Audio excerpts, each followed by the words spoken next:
Right. All right, welcome everyone to the Tompkins County Board of Health monthly meeting. I am going to call this meeting to order. And I understand there's one person asking for privilege of the floor so they can talk for 3 minutes. Let's see. I don't think they have the link yet, Sue, is what I just heard.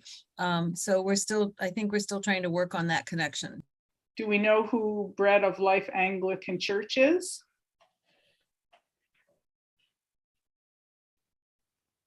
We're not aware of who that is. Oh, somebody's here. Connecting right now, it looks like. I think that's Samara. It is Samara. Okay, so hey Samara. We were wondering who you were, but now we know. So I think, can we go to approve the minutes? Let's do that while we're waiting for the privilege of the floor. So does anyone have a motion to approve the minutes as written? All right, I saw Ravinder. And would anyone like to second that? I see Ed. Does anyone have discussion about the minutes as submitted? No discussion. Is everyone ready to vote?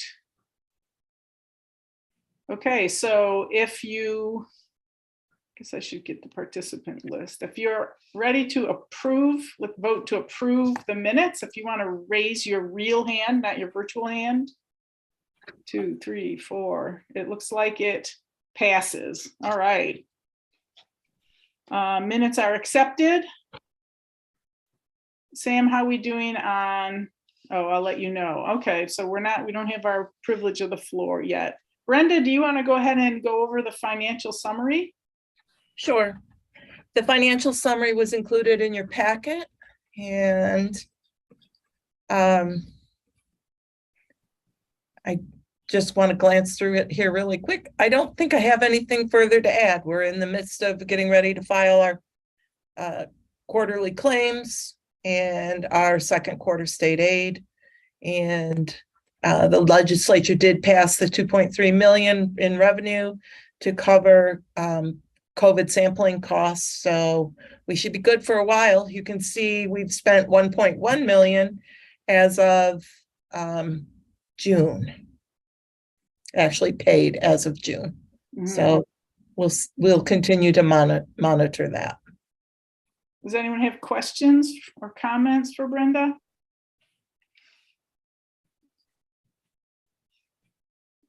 Let's see, there's some chat. Okay.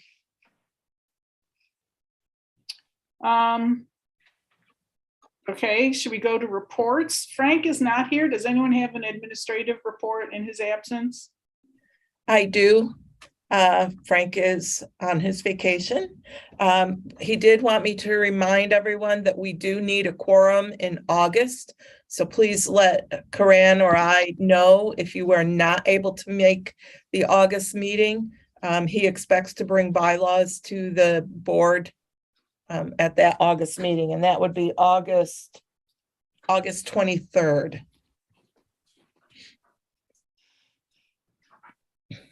And that's all I have from Frank. Okay. All right, short but sweet. Let's see. Ted, are you doing the health promotion program report? I am indeed. Thank you. Yeah. So I really don't have anything to add except this may be added by others too, but there is a booster clinic coming up at Lifelong on the 10th of August.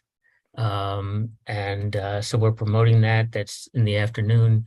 Moderna, so it's 18 plus, and you can reserve a spot or walk-ins are welcome also. So that's on the horizon. Otherwise, I don't really have anything to add, other than the survey is still going on. And did include the poster for the survey in the packet. So that's the information you need if you have people who, who you might want to coax into taking the survey. We're really getting a fabulous response so far. We've got over 3,000 responses, at least registered clicks on the bit.ly link. So it's really great, and looking forward to seeing the results. But we're still taking surveys, so bring it on. Thank you very much. And I shared the link to a couple of the listservs I'm members of, so I encourage others to do so. And congratulations on the prenatal and infant community health grant. That was really good news. Anyone have questions or comments for Ted?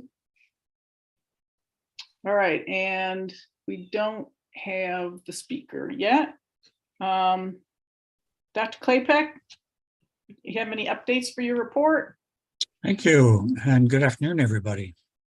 A little bit of a more mild temperature day today. Yes, of course, since I wrote the report, which was in the beginning of July, as I thought many things would be happening. Fortunately, with monkeypox, the only case that we've had in our region has not broken the mold of what we have seen generally in New York State. Still, it's true that most of the cases are in the urban area of the state, in New York City and its boroughs. Still true that it is primarily men who have sex with men, although formally it is not designated as a sexually transmitted disease. But we have many diseases that are common in sexual contact that are their spread is facilitated that way. If you think of herpes, for example, that is spread by intimate contact. What we don't know for sure, but is possible, there's some noise. Let me shut my door, hold on.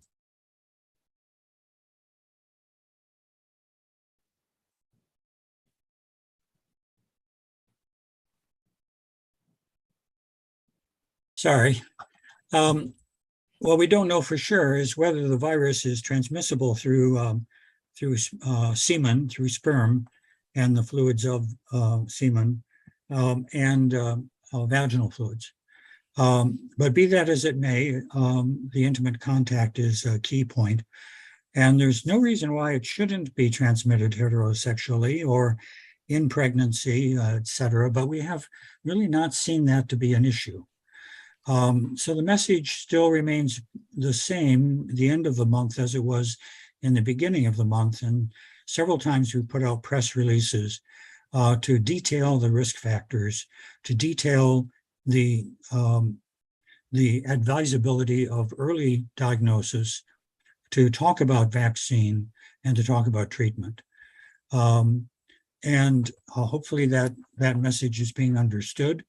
We have partnered with area partners, including Planned Parenthood, of course, but also Cornell and others in the community, trying to reinforce that message over and over.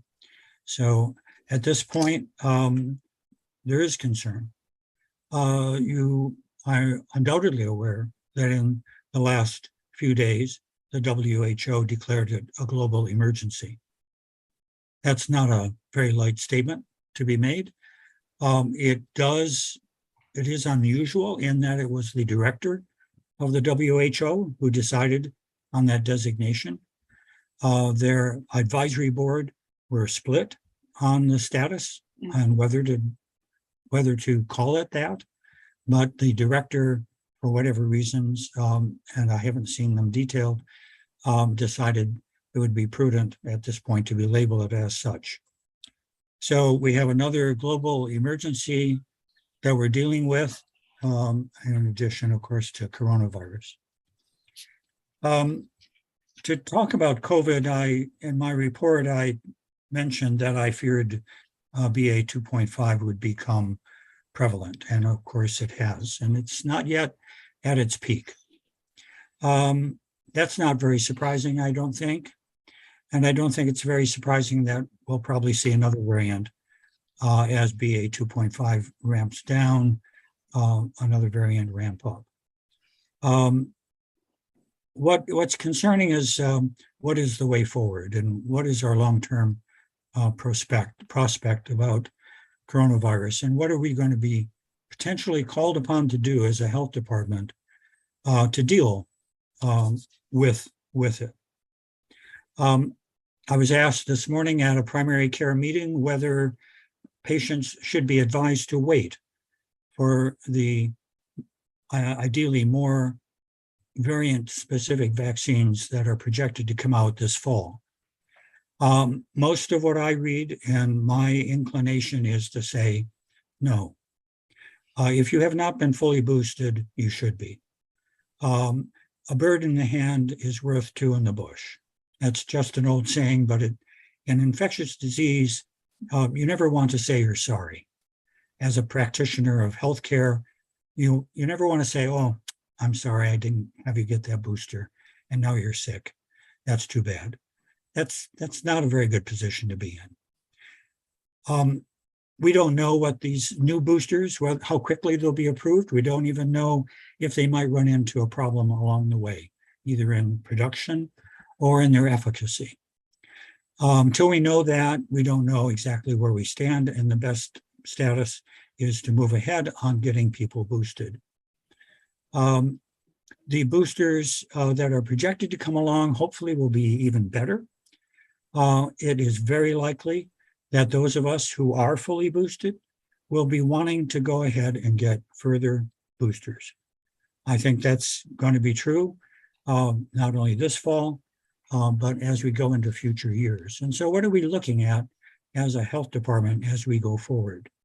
Well, first of all, we're still looking at a very poor uptake in the under 11-year-old age group, and particularly in the under 5-year-old age group. We've made area practitioners aware that the health department stands ready to give them the number of doses that are sized appropriate for their practice. So some practices, such as the primary pediatric practices, have quite a few children under 11, particularly under 5. Other practices have children in those age groups and they need to be vaccinated, but they can't handle 100 doses. And so the Tompkins County Health Department has done the right thing by saying, we'll break that down. We'll get you 10, 20 doses. And the primary message is vaccinate at every opportunity. We, as you will recall, in the first year of the pandemic, when we did have vaccine coming out, to waste vaccine was anathema. That's not where we are now.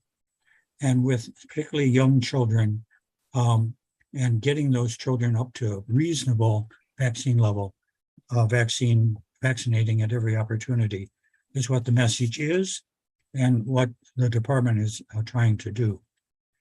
Going forward, we've got a tremendous age range of people to keep up to date in vaccination. The New York Times in the last few days, through interviewing experts around the country, was talking about 100,000 cases per year of COVID. 100,000 cases per year of COVID. That is a significant number and is likely to also represent a significant number of hospitalizations and deaths, and will rival, quite probably, what we need to do for influenza. And so I think we're going to be potentially called upon as a department to play a role in getting the numbers of people vaccinated that need to be vaccinated. We do have pharmacies, we do have private practitioners who are standing ready to do what they can. But when it comes to vaccination, convenience is very important. And I have heard several times that our large clinics that we held, well advertised, where you could just go in and in a matter of a half an hour be done with it, was a very big service to families and to adults. So I think we cannot deny that our role in the future may be to play some role in the vaccine effort. Thirdly, I'd like to say that and remind us all that heat, high temperatures, high environmental temperatures are a major public health threat. Worse than cold temperatures, worse than many other conditions we run into, and cause a considerable amount of death and morbidity. And we're unfortunately sitting with this freaky weather. St. Louis right now had a terrible deluge of rainfall in the previous 24 hours, causing flooding, aircraft delays, airport delays, and yet other counties in that same state are in the midst of a terrible drought. We have freaky weather in Europe, where temperatures are in triple digits. We have freaky weather here. Things happening that have not been seen since the early 1900s, and sometimes not ever. Our climate change issue, that theory of climate change seems to be being borne out by what we're seeing in freaky weather. And as public health people, and taking whatever steps we can to make sure that whatever we can do to mitigate climate impacts and freaky weather is done, is imperative in controlling infectious disease, environmental hazards of heat and flooding and infrastructure damage, et cetera. So we have many, many challenges. They're very good challenges in the sense that they're meaningful, and that they're ones that we need to stand up and not be afraid to speak out about. I'd be glad to take any questions, and thank you for your listening. Any questions for Dr. K? Okay, thank you very much. So I think we're going to go to a privilege of the floor. We have Ali, I'm not sure I pronounced that right, so please correct me, from Jaja's Exotics. Do you want to speak now? If you could turn your camera on. Yes. So my computer's been acting up. It's Allah though. Allah, okay. And you have 3 minutes. Okay. So I was just handed this paperwork this morning in regards to the ticket that you guys came in for the flavored nicotine products. When I called earlier, I spoke, I believe, with Becky. She told me that you guys have sent multiple paperwork to the store. You guys have came physically to the store and handed the employees paperwork. I've never received anything until today. I was not aware of this. I have multiple smoke shops around different cities in upstate. I don't carry flavored nicotine products. So going through this paperwork I have here, I do see the proof that there was on the shelving. But there isn't any now that I'm back in town. So I'm just calling to figure this out because I'm confused myself on this whole topic. That's really all I have for now. Do you have a specific question? Yeah, Liz, so yeah, I ahead. was told, so when I was reading the paperwork, I was told the hearing was June 14th. And today, it just says on the paperwork to attend a Zoom meeting. So I wasn't quite sure, like what's the next process? What's the next step I should take? Liz, do you want to try to answer that? So, I mean, we did send out the notices of he would have received the stipulation agreement. And then we went to hearing when that wasn't signed, and we did send out the notices for the hearing. He was not present at the hearing, so it was conducted in his absence. We followed our standard procedure. So the purpose of this meeting is for the Board of Health to review the recommendations, and then we either vote to approve, amend, or deny the request from environmental health. So that's where the process is now. And after this meeting, we will notify you of what the decision is. Okay. So that's the process. Okay. Yeah, I'm so sorry. I can't make it up, but like I'm kind of in a shock myself that this was going on without me knowing, because this is not nothing's you joke about. So I guess I'll just wait for a response from you guys, and I'm more present in the store, so I will be receiving all the mail to my new address. Okay, Okay, Thank thank you. you so much. Bye-bye. okay, so we were about to jump into Division for Community Health. Rachel, was that you? Sure. I mean, Claire can speak to the whole Oh, division. it's Claire? I'm here for the CD part of it. Okay, sorry, I Yes. didn't see Claire. There she is. We know everyone's very interested in all the CD news of the day, but yeah, let me see. I didn't have any significant updates. I think Dr. K gave a great synopsis, and cases are on the rise, but I think Dr. K painted a picture of where we are, and we're working on our longer term strategy. So I think most of the details of the work that we're focused on are in the report. I would just maybe mention something that we didn't include, that at the end of this month, June 28th, is when the Supreme Court ruling overturning Roe v. Wade came out, and our role in community health services with our maternal child health programming, we're trying to share information with the public, help service providers and others reflect on and navigate the changes and what that might mean for them. So we've shared some information and resources from the state on our website. It's on the main CHS page.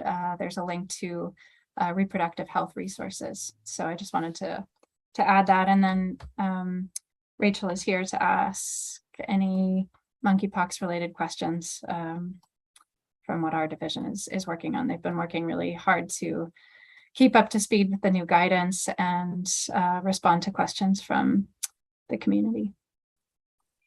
Thank you. Any questions for Claire or Rachel?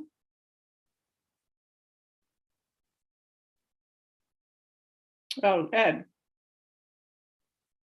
Yeah, thanks. I had just a question. Will if the health department believes a person in our community requires the Jynneos vaccine because they're either symptomatic or had an exposure, is this something that the health department can get now, or is this something still on the horizon?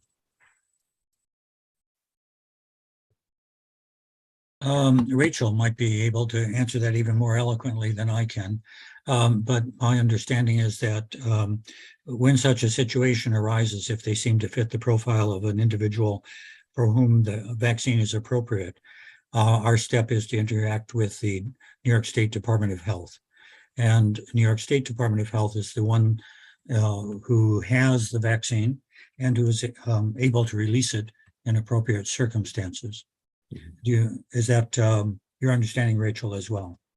Yes. Yeah, we have gotten some phone calls from community members who are looking for vaccine and looking for it more in a pre-exposure kind of way. And what I've had to share with them is right now it's really allocated only for those high-risk close contacts that are determined during the course of a case investigation. And, right now, New York City has over 1,000 cases and we have one. So we're really not on the radar too much for vaccine yet. If we did have a case that had high-risk close contacts locally, we would work with the regional office to get vaccine procured, and it might involve driving halfway to Albany or to Albany for a pickup. So yeah, that's the latest on vaccine. Great. And the point that you were making, Rachel, was that the single case we have was, Right. best we know, acquired outside of our region. Yep. And was identified quickly enough to prevent secondary spread. Right. There were no local close contacts identified. Yeah, it won't surprise me when the universities are back in session that there may be an uptick of this or concerns of people having exposure.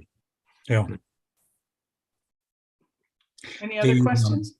As you know, there are a couple of different vaccines out there.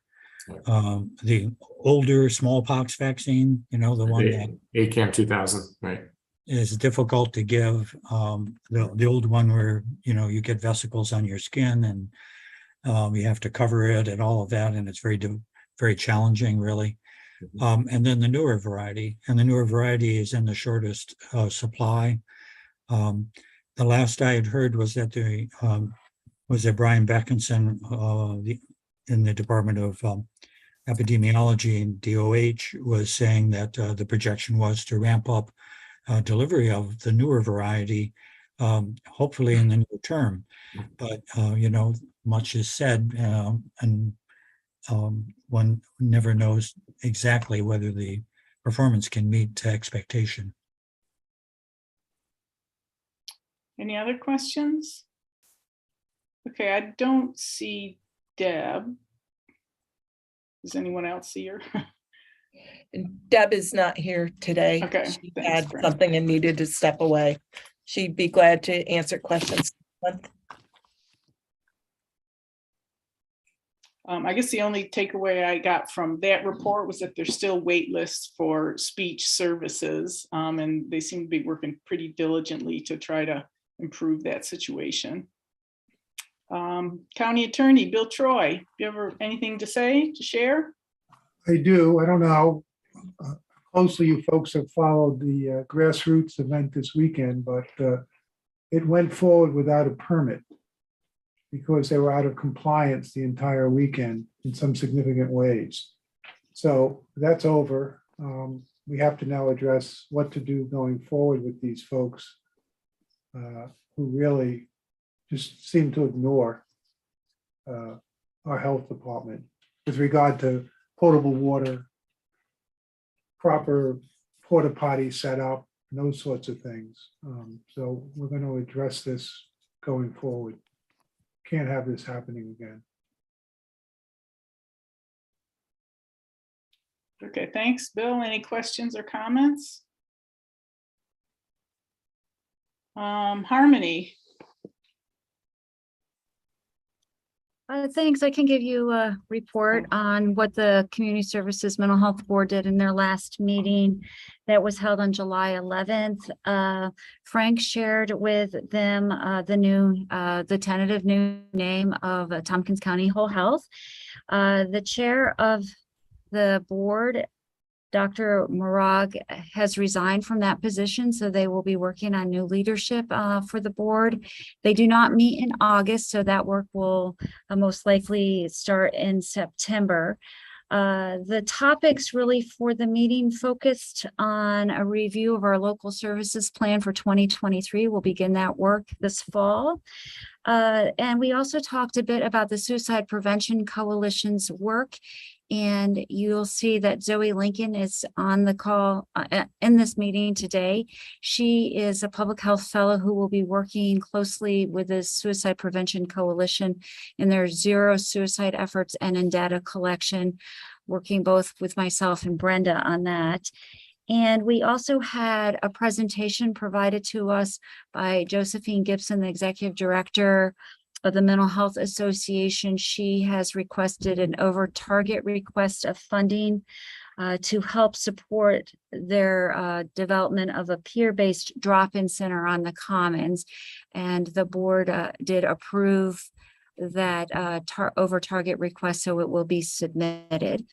And there's also discussion and work going forward on getting the bylaws to be consistent with each other and with both boards, specifically around quorum, term limits, and attendance rules. Thank you, and welcome, Zoe. Any questions or comments? Okay, Liz, sorry. You're on for the duration, Liz. Almost it seems. One thing I'll start with, I guess, is that we had a last minute revision to the Valley Manor draft resolution. So I believe that was circulated electronically. It's just a date change or change in wording regarding the date. So I can also review that when we get to that resolution, but wanted to call your attention to it in case you can see it I think it went out via email. As Bill mentioned, we just finished, the Grassroots Festival just finished, and we did not issue a permit for it in the past. Occasionally, we haven't issued it for the first day, but we did not, this time we did not issue it for in the duration, and it was disappointing, their preparations.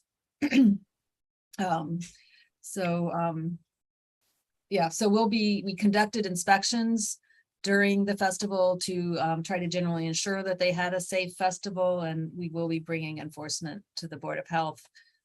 It's rather involved, so I'm not sure of the exact time frame. Shauna? I mean, I guess the question that I had was, every year we go through the same discussion with grassroots. Every year it appears that they have concerns about the fines. They end up paying the fines. And I guess the question is, at what point is it not going to just be the fines, but it's going to be the health department or someone saying, you're not going to be able to operate. We're shutting this down because we're concerned about people's safety. So I'll be discussing the proposed orders with Bill and also with New York State DOH. I do want to try to come up with something where we might be able to have that possibility if they aren't set up far enough in advance or something. So we will be reviewing all options, both internally and with New York State Department of Health on this, on how to proceed. Did you want to add?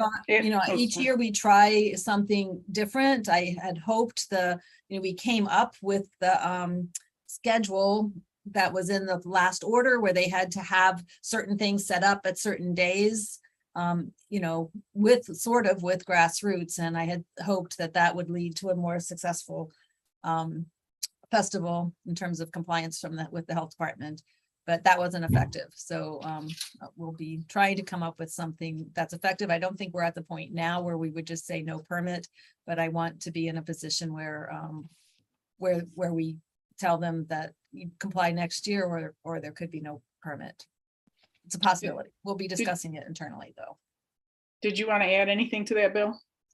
Yeah, just to follow up with Shauna, we're very serious about this, and what we've been doing in the past has really just caused us to be abused, if you will. They do whatever they want, from what I can tell, and the hell with us. And we're not going to let that happen anymore. So we're going to sit down, talk to the state, talk among ourselves, and come up with a plan that will have some teeth in it.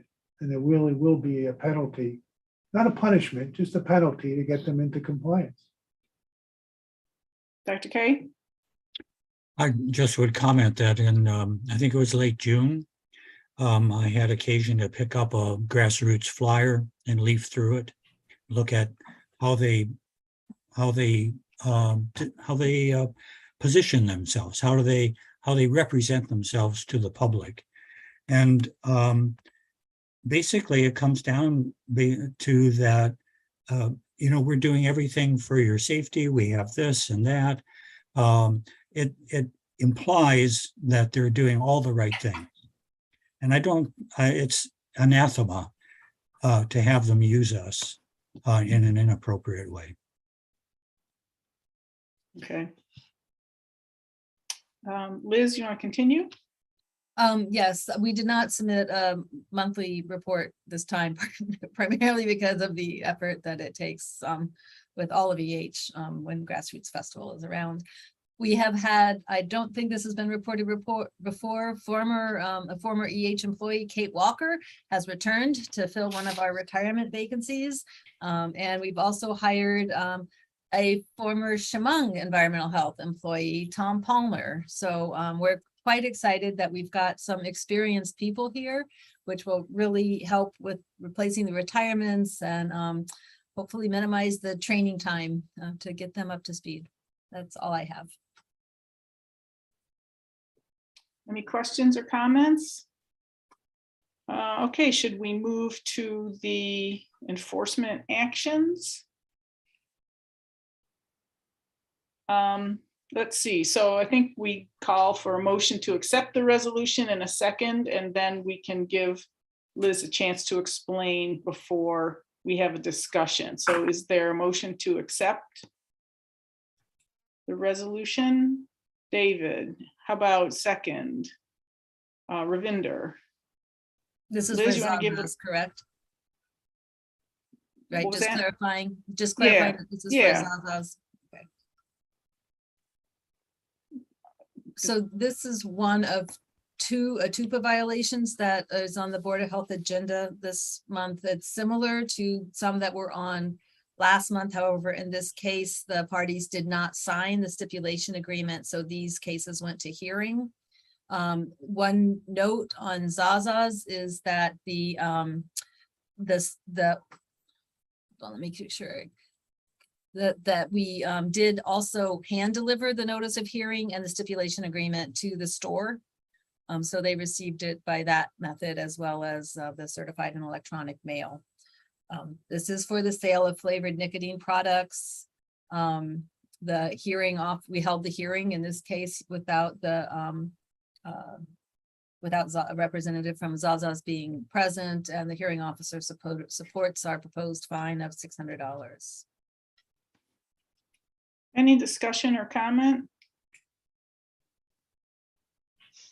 All right, so we're ready to vote to accept the resolution as written. All those in favor, please raise your hand. Oh, Melissa, you're raising your hand, or you have a question? Okay, sorry. All those in favor, please raise your hand. 1, 2, 3, 4. Yep, okay, it looks like it passed. You know what, Sue, I'm sorry, I actually had a comment. Okay, sorry, John. I just wanted, yeah, no worries. I just wanted to make sure that all of the tobacco stores that are in fact selling flavored nicotine, that this is a wake-up call, because this particular store in question is actually one that has been noted as kids in our public schools are going there and buying flavored nicotine. And so I want to make sure that they're on notice, and that at this point, we're going to come down pretty hard on fines and penalties. And we have advised our environmental health department to really be bold in going out and seeking this illegal substance. Is there a way to, or is it public knowledge? It is public knowledge, right? That these fines were being imposed and being paid. Is there a way we can share that with the greater community?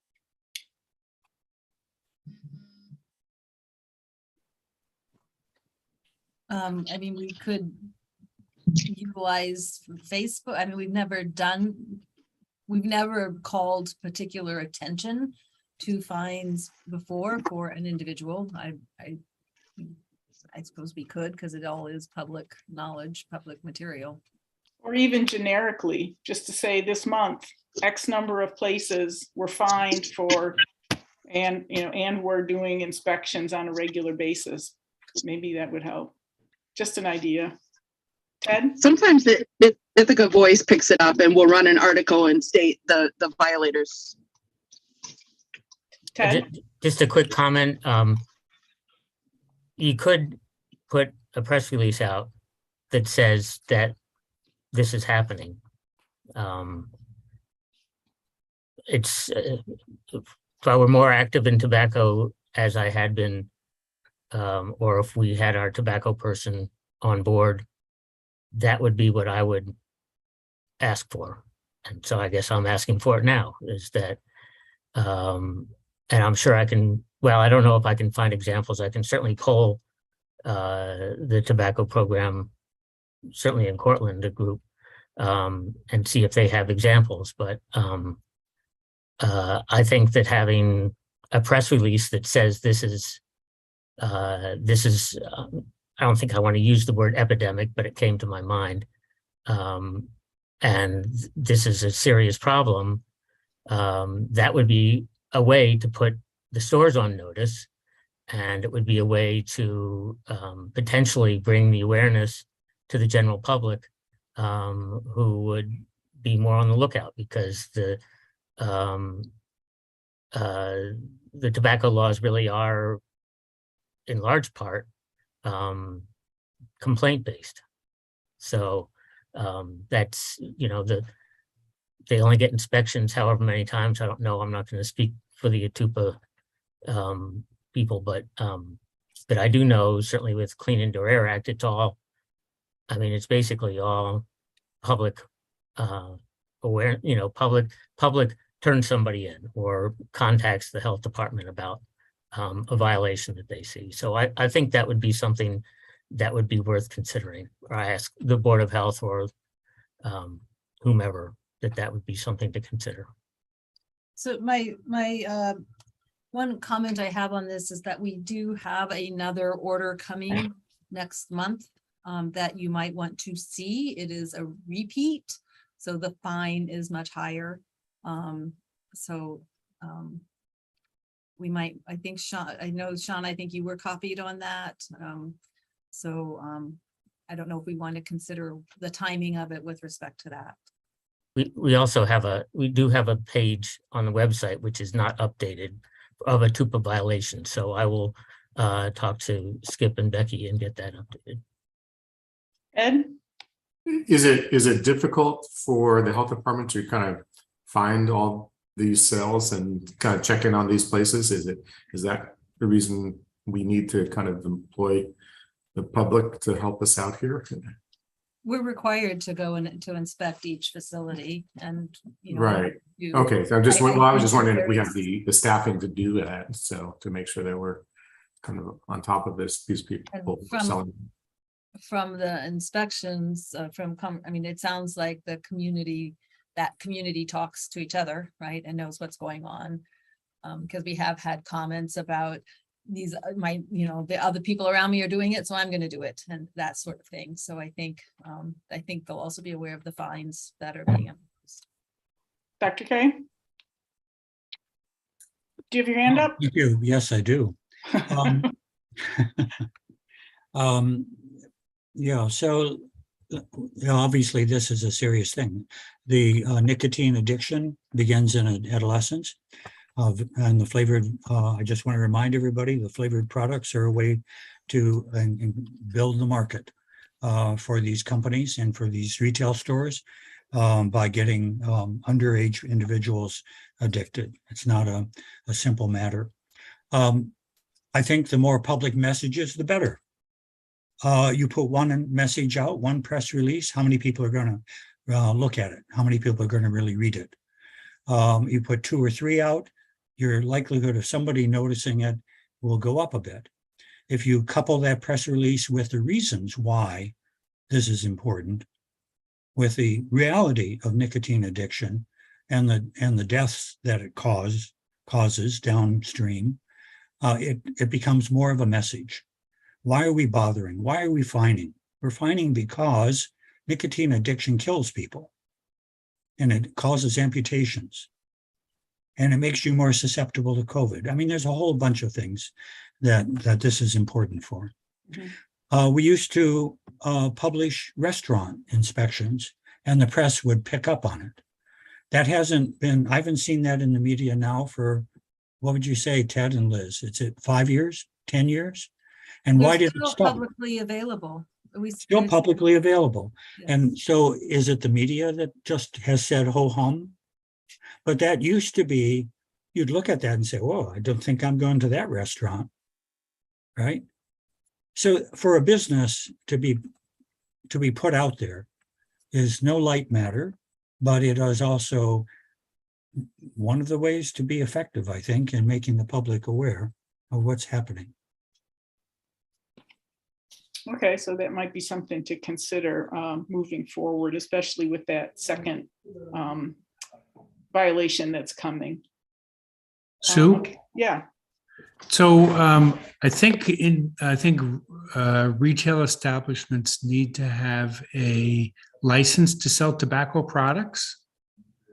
Is there some way that an action against their license can be taken other than just a fine? And does that happen at our local level or does that happen at the state level? And if it's at the state level, how do we make that, how do we start that process? So they will get points based on our on our on the findings. They get points against their license. And then if they get more points, then they can lose their license for a certain period of time. So that's already part of the process, I guess is what I'm saying. Actually, I think that's wrong. I don't think they get points for nicotine, flavored nicotine. They only get points for selling to a minor. Sorry, I misspoke. The law is written differently. And it's a tax license. It's not a health license. Any other questions, comments? Okay, shall we move on to Quick Shop? Very similar. Is there a motion to accept the resolution? David, how about a second? Samara, thank you. Liz, do you want to give any background on this? Seems pretty similar. It is pretty similar. The owner did show up for the hearing in this case. He said he was unaware he was selling. He indicated, as noted in the, I think it's in the hearing officer's report, he was selling products with nicotine salts. He wasn't aware that was illegal. He was also selling flavored nicotine products, which he said he wasn't aware of. He requested, he's not denying that what he did was illegal once he was aware of it. He has requested a reduced fine. The hearing officer is supporting our proposed fine of $600 because it is pretty close to the minimum for, which is what we have been doing for the first offense. Any discussion? Are we ready to vote? All those in favor of the resolution as written with a $600 fine? Okay, looks like everyone's in favor. No one's abstaining or voting against. Okay. So we have a food issue violation at Zocalo.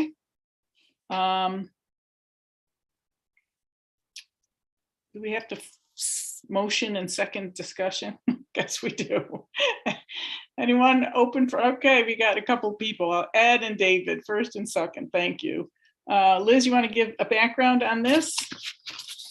So this was a food inspection. They had products in hot holding that were out of temperature on the inspection and the re-inspection.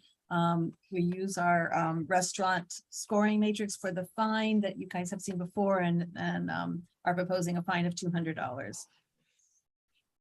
Any discussion on that? Are we ready to vote? Those in favor of the resolution as written? 3, 5, thank you. Anyone abstain or opposed? Nope, look like that passed. The Hound and Mare.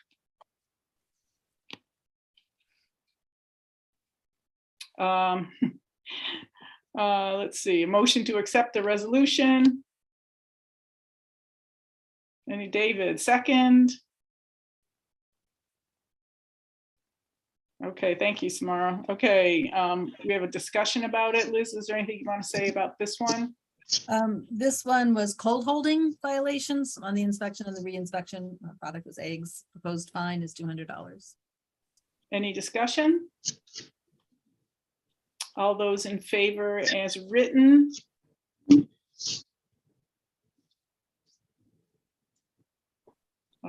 Okay, it passed. And anyone opposed or abstaining? Sean, I didn't see your hand. Did you want to? I will vote for it. Okay, thank you. Thank you.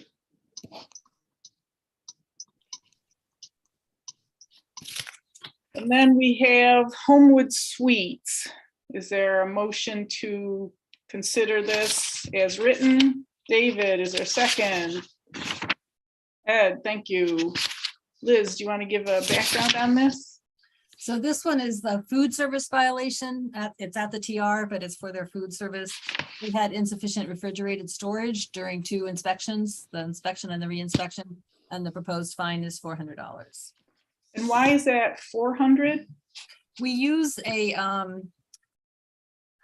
we have this, the scoring matrix or whatever, that where we consider the risk, right? And the past violations and different things. We brought that to the board a while ago. Sure, I And remember so, it. that is, so we use that to determine the proposed fine.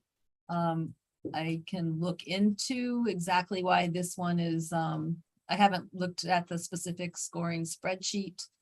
But for in that. general, even though it's their second offense, it's deemed more risky, a Correct. bigger offense than the ones that we just viewed. That's correct. Okay. Anyone have discussion about that? Questions? So we're ready to vote. All those in favor of the resolution as written? 1, 2, 4. I'm in favor, but I'm driving. Thank you, Melissa and Sean. I got you. Okay, looks like it passed. No one opposed or abstaining. Okay, and then the Valley Manor Mobile Home Park with sewage exposure. And can I get a motion to consider this resolution? David, is there a second? Samara, thank you. Liz, you want to give some background on this? I'm having, yes, this is the one, and I'm sorry, somehow or other, I minimized you guys and I am not able to get you back. So this is the one where we sent out we just recently sent the revised resolution. This is for a surfacing sewage at Valley Manor Mobile Home Park. They have been pumping their septic tank, but they hadn't done the repair for the system. We had proposed no fine if they had completed the replacement by August 15th. We have realized we've been in discussions with DEC and they need a speedies permit, which takes longer. So we have proposed language changes for that last part of the resolution.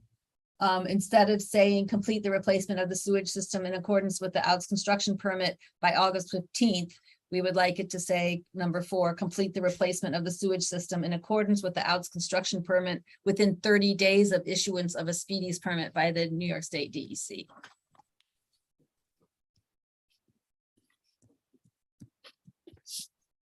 Any discussion or questions? So it sounds like they've been trying and working with you to fix the problem. Well, they weren't doing enough, we didn't think.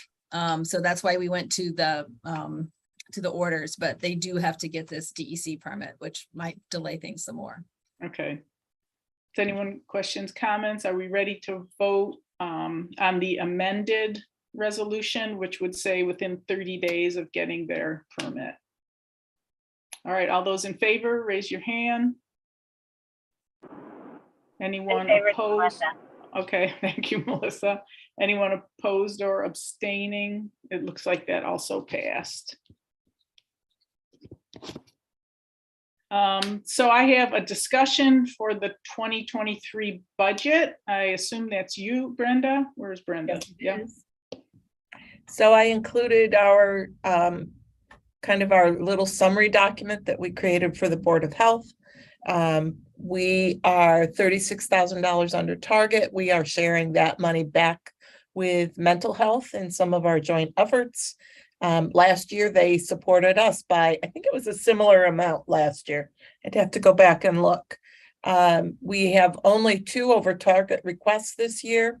One of them is related to updating our sanitary code. Liz, I don't know if you want to comment any more on that. You're muted.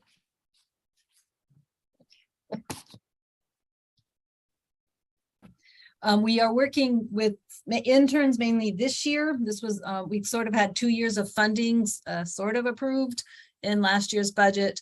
And we're working with interns this year, and then we hope to have funds next year to be taking things out for public input and those sorts of activities. And the second over target request is to purchase 5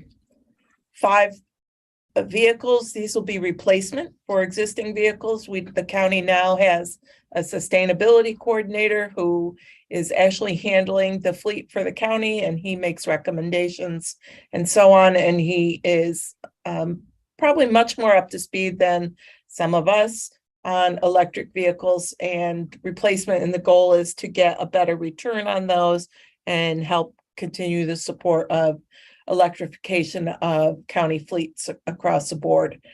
We will be almost fully electric. We've had to go hybrid for some vehicles this year because they're just not available.